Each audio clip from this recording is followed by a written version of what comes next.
ಬ್ರಹ್ಮದೇವಾಯ ಓಂ ಬ್ರಹ್ಮದೇವಾಯ ಓಂ ಬ್ರಹ್ಮದೇವಾಯ. ಆಪತ್ತು ದೇವೇಂದ್ರ, ಆಪತ್ತು ದೇವೇಂದ್ರ, ಆಪತ್ತು! ಹಿರಣ್ಯಕಶಿಪು ತಪಸ್ಸು ಮಾಡುತ್ತಿದ್ದಾನೆ. ಏನು? ಹಿರಣ್ಯಕಶಿಪು ತಪಸ್ಸು ಮಾಡುತ್ತಿದ್ದಾನೆಯೇ? ಹೌದು, ಬ್ರಹ್ಮದೇವನಿಂದ ವರ ಪಡೆಯಲು ಸಂಕಲ್ಪಿಸಿದ್ದಾನೆ. ಈ ದಾನವರು ವರ ಪಡೆದರೆಂದರೆ ಮುಗಿಯಿತು, ನೇರ ಇಲ್ಲಿಗೆ ದಾಳಿ ಮಾಡುತ್ತಾರೆ. ಅಂತೂ ಇಂದ್ರನಿಗೆ ಆತಂಕ ತಪ್ಪಿದ್ದಲ್ಲ. ನಮಗೂ ಬಲವಿದೆ, ಇಂದ್ರನ ಕೈಯಲ್ಲಿ ವಜ್ರಾಯುಧವಿದೆ. ಎಲ್ಲ ಇದೆ ಅಗ್ನಿ, ಆದರೆ ಹಿಡಿದ ಕಾರ್ಯ ಸಾಧಿಸುವ ಛಲವಿಲ್ಲ ಅಷ್ಟೇ. ಏನಂದ್ರಿ? ದುಡುಕಬೇಡಿ, ನಿಧಾನವಾಗಿ ಯೋಚಿಸಿ ನಿರ್ಧಾರಕ್ಕೆ ಬನ್ನಿ ಅಂದೆ.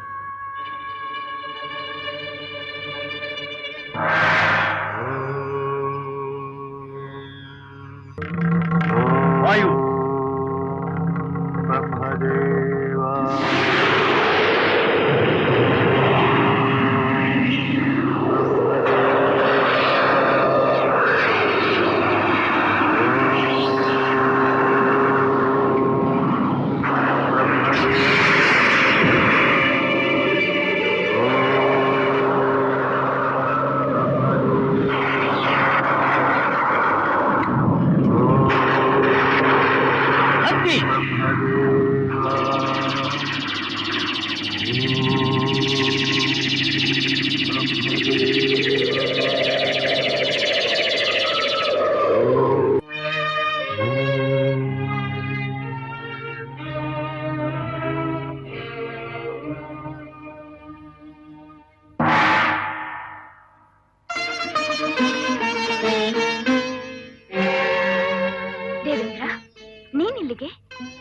ಆಶ್ಚರ್ಯವೇ?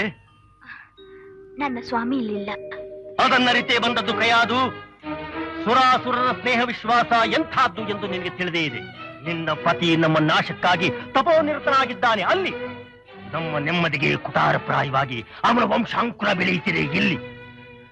ಈ ದುಷ್ಟ ದಾನವ ಕುಲವನ್ನು ಬೆಳೆಯಲು ಬಿಡದೆ ಇಲ್ಲೇ ಈಗಲೇ ನಾಶ ಮಾಡಿ ಬಿಡಬೇಕೆಂದು ಬಂದಿದ್ದೇನೆ. ಶಿವ ಶಿವ, ದೇವತೆಗಳ ಬಾಯಿಂದ ಬರುವ ಮಾತುಗಳೇ ಇವು. ಇನ್ನೂ ಕಣ್ಬಿಡದೆ ಈ ನನ್ನ ಕಂದ ನಿನಗೆ ಯಾವ ಅಪರಾಧ ಮಾಡಿತು? ಮಾಡಿಲ್ಲ, ಮುಂದೆ ಮಾಡಿತು ಎಂದು. ಮೇಘವಾಹನ, ಮುಂದೆಂದು ನನ್ನ ಪತಿ ಆಗ್ಲಿ ಮಗನಾಗ್ಲಿ ಅಮರಾವತಿ ಕಡೆ ತಿರುಗಿ ನೋಡದಂತೆ ನಾನ್ ನೋಡ್ಕೊಳ್ಳುತ್ತೇನೆ. ಕೃಪೆ ಮಾಡು, ನನ್ನ ಮಗುನ ಬಿಟ್ಬಿಡು. ಸಾಧ್ಯವಿಲ್ಲ. ಇಂದ್ರ, ನಿನ್ಗೆ ಕೈ ಮುಗಿಯುತ್ತೇನೆ. ಗರ್ಭದಲ್ಲಿರುವ ನನ್ನ ಮಗುವನ್ನು ಕೊಲ್ಲಬೇಡ, ವಂಶಜ್ಯೋತಿನ ಆರಿಸಬೇಡ. ಕರುಣ ತೋರು, ಕರುಣ ತೋರು. ಶತ್ರುಶೇಷ ನಿಶೇಷವಾಗುವ ತನಕ ನಾನು ಯಾರು ಶೋಕಕ್ಕೂ ಮರುಗುವುದಿಲ್ಲ.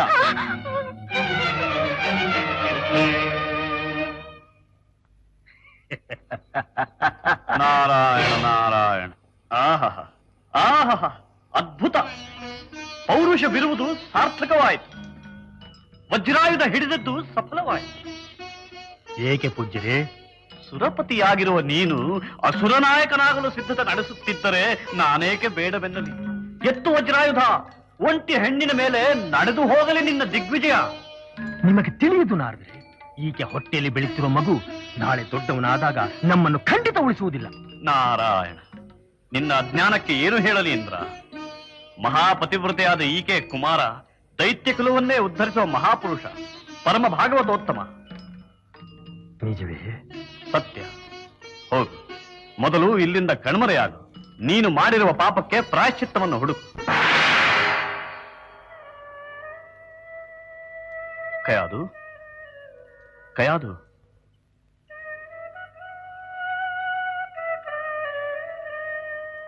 ಶಿವಶಿವ, ಇಂದ್ರ ಎಂಥ ಭಯಂಕರ ಕೃತ್ಯಕ್ಕೆ ಕೈ ಹಾಕಿದ್ದನೆ. ದೇವದಾನವ ದ್ವೇಷಕ್ಕೆ ಇನ್ನು ಕಣ್ಬಿಡದ ನನ್ನ ಕಂದ ನನ್ನ ಮೊಮ್ಮಗು ಬಲಿಯಾಗೋ ದುಸ್ಥಿತಿ ಒದಗಬೇಕೆ? ಈ ದೇವತೆಗಳಿಗೆ ಏಕೆ ನನ್ನ ಮಕ್ಕಳ ಮೇಲೆ ಇಷ್ಟು ದ್ವೇಷ ಪೂಜ್ಯರೇ? ದ್ವೇಷವಲ್ಲ ತಾಯಿ, ಭೀತಿ. ದೇವತೆಗಳಿಗೆ ನಿನ್ನ ಮಕ್ಕಳಿಂದ ಯಾವಾಗ ಏನು ಅಪಾಯ ಸಂಭವಿಸುವುದೋ ಎನ್ನುವ ಭಯ. ಆಹಾ, ಇನ್ನು ನನ್ನ ಸೊಸೆಯನ್ನು ಒಂಟಿಯಾಗಿ ಬಿಟ್ಟಿರುವುದು ಕ್ಷೇಮವಲ್ಲ. ಹಿರಣ್ಯಕಶಿಪು ಬರೋ ತನಕ ನಮ್ಮ ಆಶ್ರಮದಲ್ಲಿ ಇರಲಿ. ಬೇಡ ತಾಯಿ, ಅವಳು ಸದ್ಯ ನಮ್ಮಾಶ್ರಮದಲ್ಲಿರುವುದೇ ಕ್ಷೇಮ. ದ್ವೇಷ ಮಾತ್ಸರ್ಯಗಳ ಸೋಂಕಿಲ್ಲದೆ ಸದಾ ಭಗವನ್ನಾಮ ಸಂಕೀರ್ತನೆಯಿಂದ ತುಂಬಿರುವ ಆ ಸ್ಥಳ ನಿನ್ನ ಮೊಮ್ಮಗನ ಜನ್ಮಕ್ಕೆ ಬಹು ಪ್ರಶಸ್ತವಾದದ್ದು, ಮಂಗಳಕರವಾದದ್ದು. ನಾರದರೆ, ನಾನ್ ನಿಮಗೆ ತುಂಬಾ ಕೃತಜ್ಞಳು. ಅಷ್ಟು ದೊಡ್ಡ ಮಾತೇಕೆ ತಾಯಿ? ನಾವೆಲ್ಲ ಅವನ ಸೇವಕರು. ಎಲ್ಲವೂ ಅವನ ಸಂಕಲ್ಪದಂತೆ ನಡೆಯಬೇಕು. ಶುಭಮಸ್ತು. ತಾಯಿ, ಜನನ ಮರಣಗಳ ಚಕ್ರದಿಂದ ಹೊರಬಂದು ಪರಮಾತ್ಮನಲ್ಲಿ ಐಕ್ಯವಾಗಬೇಕೆಂದು ಬಯಸುವ ಜೀವ ಮೊದಲು ಪ್ರಾಪಂಚಿಕ ಸುಖಗಳನ್ನು ಕಸದಂತೆ ಕಾಣಬೇಕು. ನಾನು, ನನ್ನದು, ನನ್ನವರು ಎಂಬ ವ್ಯಾಮೋಹವನ್ನು ಸುಡಬೇಕು. ಮೋಕ್ಷ ಸಾಧನೆಯೊಂದನ್ನೇ ಗುರಿಯಾಗಿಟ್ಟುಕೊಳ್ಳಬೇಕು. ಪರಮಾತ್ಮನಲ್ಲಿ ಅನವರತ ಭಕ್ತಿ ಇಡಬೇಕು. ಸದಾಕಾಲ ಆನಂದದಿಂದ ಅವನ ನಾಮಸ್ಮರಣೆ ಮಾಡುತ್ತಿರಬೇಕು.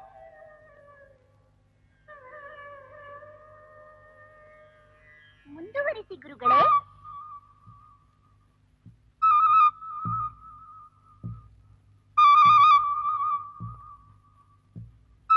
ಅಲ್ಲಿ ಇಲ್ಲಿ ಏನು ನೋಡುವಿರಿ? ಹೇಳಿ ಗುರುಗಳೇ. ಅಮ್ಮ, ಕಯಾದು? ಅಮ್ಮ ನಿದ್ರಿಸುತ್ತಿದ್ದಾಳೆ. ನಾನು ಕೇಳುತ್ತೇನೆ. ಹೇಳಿ ಗುರುಗಳೇ. ಹೇಳಿ ಗುರುಗಳೇ. ನಾರಾಯಣ ನಾರಾಯಣ ನಾರಾಯಣ. ಓಂ ಬ್ರಹ್ಮದೇವಾಯ. ಓಂ ಬ್ರಹ್ಮದೇವಾಯ.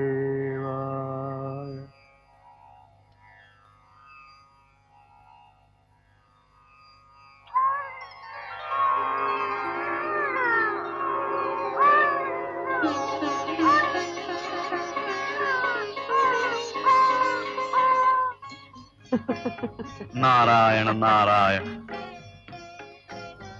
ಕಯಾದು, ನೀನು ತುಂಬಾ ಅದೃಷ್ಟವಂತೆ ತಾಯಿ. ಈ ಕಂದನಿಂದ ತಂದೆಯ ವಂಶವೇ ಉದ್ಧಾರವಾಗುವುದು. ಈ ಆನಂದದಲ್ಲಿ ಭಾಗಿಯಾಗಲು ನನ್ನ ಮಗನಿನ್ನೂ ಬರಲಿಲ್ಲವಲ್ಲ ಪೂಜ್ಯರೇ. ಕಳವಳ ಪಡೆದಿರುದಿತಿ ದೇವಿ. ನಿನ್ನ ಮಗ ಸಾಮಾನ್ಯನಲ್ಲ, ಛಲಗಾರ. ಗುರಿ ಸಾಧಿಸುವ ತನಕ ಹಿಂತಿರುಗುವುದಿಲ್ಲ. ಮಗು ಹುಟ್ಟಿದ ವೇಳೆ ಇನ್ನು ಮೇಲೆ ಎಲ್ಲವೂ ಶುಭವಾಗುವುದು.